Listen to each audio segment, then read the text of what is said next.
YouTube. I'm live from the laundry room. Tons of clothes to fold today, tons of things to do. But I'm excited because I get to talk to you while I do it. And I actually have a really good message today from Mom Ministers After Dark. First of all, I want to welcome you. Anybody that's new, I've had some new subscribers. I'm so excited. I'm always trying to be excited, trying to take life simple, trying to enjoy the little things. And I think sharing it with you helps, because now I'm not just folding clothes. I'm sitting here folding clothes with you. So here we go. I'm happy to talk to you. I'm happy to share what God's been sharing with me, and hopefully I do a good bit of multitasking and I can get these clothes folded while I talk. So I was talking to a good girlfriend, and she was just talking to me about how in this year she wanted to really build her circle. She wanted to build herself, and in many ways, she was trying to become she wanted to be a social butterfly. She wanted to get out of her shell.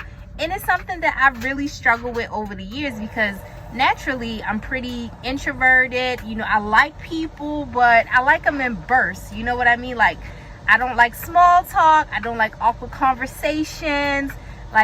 Sometimes with my neighbors who try to talk to me, I just don't know what to say, because I don't know you and I don't understand why we're talking. So, it's been really hard. And so she was struggling with the same thing, just wanting to branch out and really step out of that shell.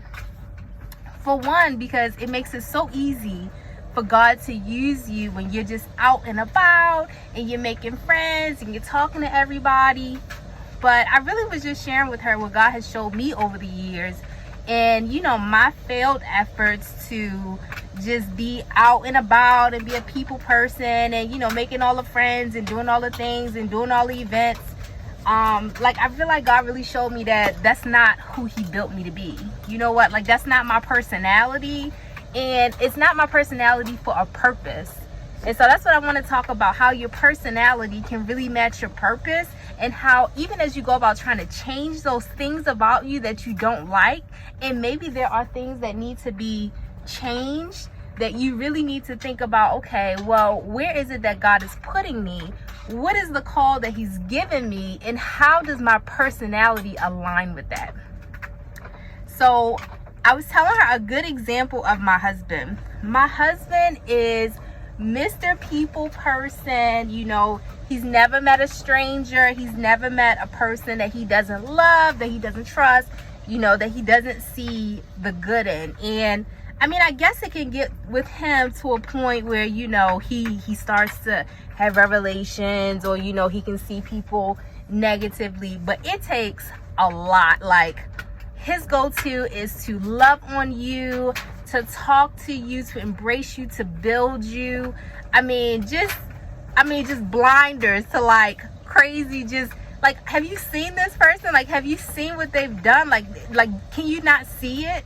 And he doesn't. And I really feel like, just over the years, about 11 years of marriage, I've come to know that it aligns with his calling, because God has called him into a pastoral ministry, and we're children's pastors now, so he's not a pastor, but I do feel like that call is on his life. And what it has done is that it shapes the way that he sees people in totality.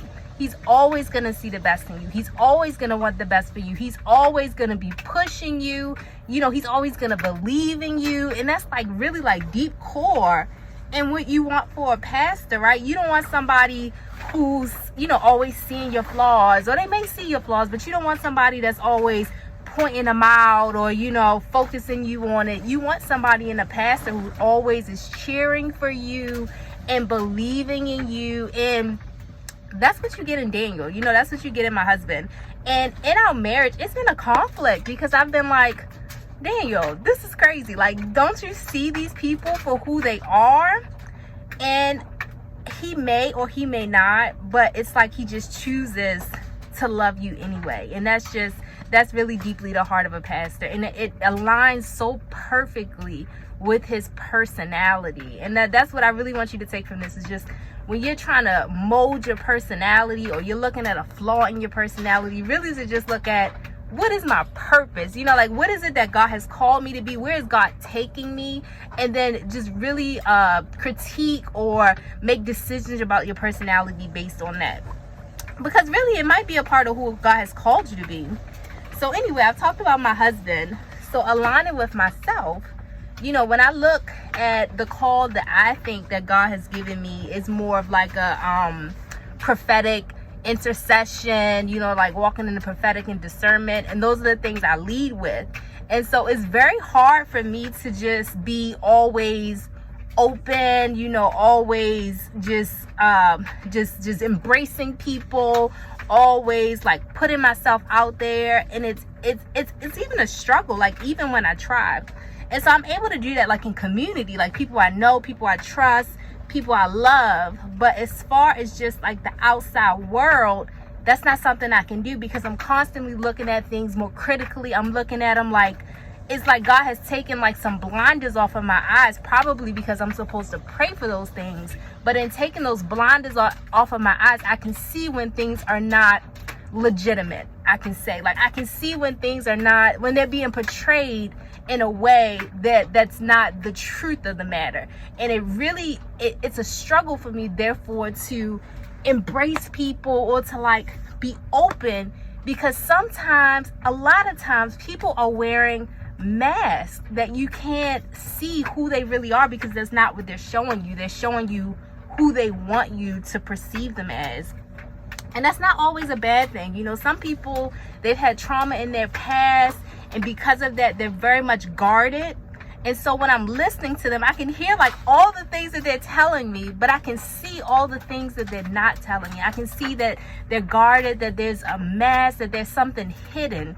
And you know, when it's something hidden in a person, it's so hard to really get to know them. So I can speak with you for like 10-15 hours and walk away knowing and feeling like there's, like, I don't know you, like that you've told me absolutely nothing, and all of your talking and all of your portraying, that there's still something that's masked. And so that's people who've dealt with trauma. And then there's people who are currently going through trauma. You know, people who are abused in hidden places, you know, and they walk around and they're beautiful and they're smiling, and you can just tell like this person is something that's not right there. It's something that's broken. And I'm really trying to learn how to just take all of that, all that God has shown me, and to put that into prayer. Because God is not showing it to me to critique those people. God is showing it to me to pray for those people, obviously, you know. But human nature, I just, you know, it's hard for me to just get so close. You know what I mean? Like, it's hard for me not to, you know, when I see somebody with these masks and these guards and these lies, it's like my inclination is to push those people away, because I can't see the truth of the matter. And because I don't know who they are truthfully, it's hard for me to embrace them. You see what I'm saying? It's hard for me to get close to them.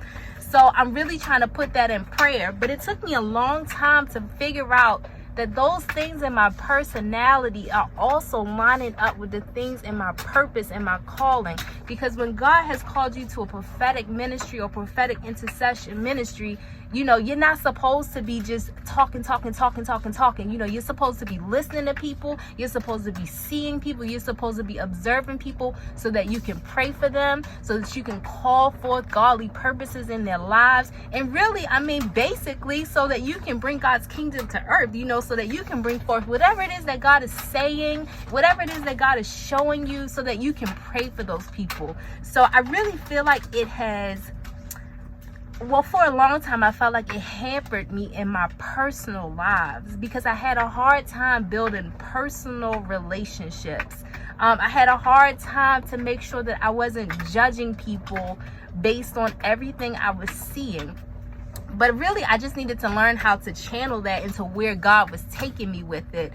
And really, at a certain point, I came to know that that is who God made me to be. That my personality of being a little bit more quiet and a little bit more thoughtful and a little bit more analytical and thinking about things has to do with the calling that God has shown me to be more focused on Him, to be hearing Him, and to be seeing Him, and to be listening, and not just to be so caught up in what people are showing me and what people are telling me, but to be caught up in what it is that God is showing me and what it is that God is telling me.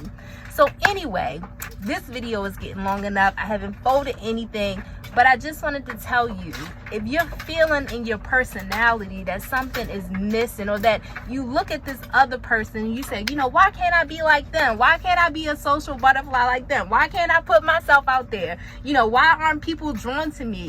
You might need to know that that's not who God has made you to be. You know, like when I look at a lot of people, you know, in the Bible, like especially in the prophetic ministry or prophets, like God hid them.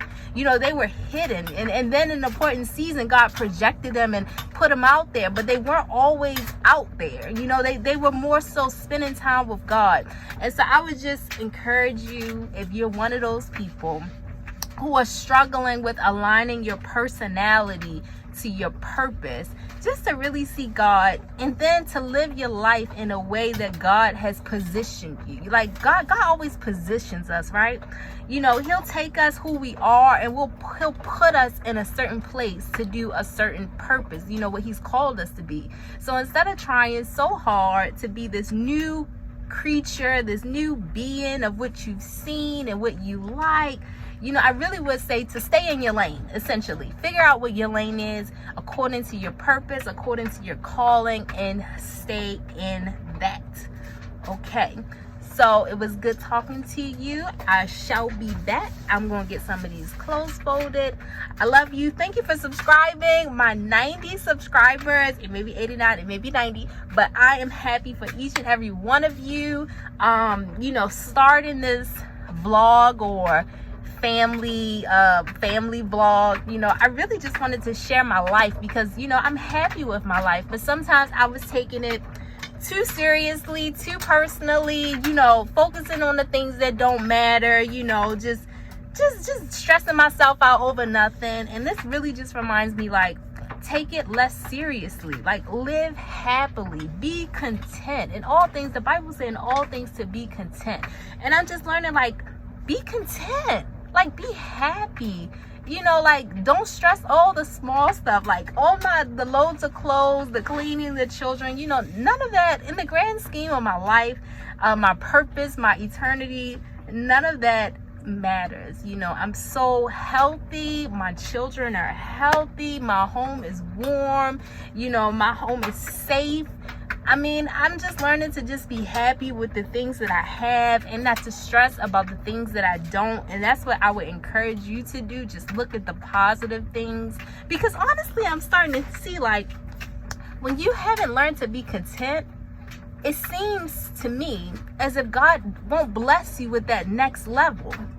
Because he wants you to learn how to be content. He wants you to learn how to be grateful for what you have. And if you're always constantly just looking at what you don't have, it's like you can't really take the time to just be content with what you have.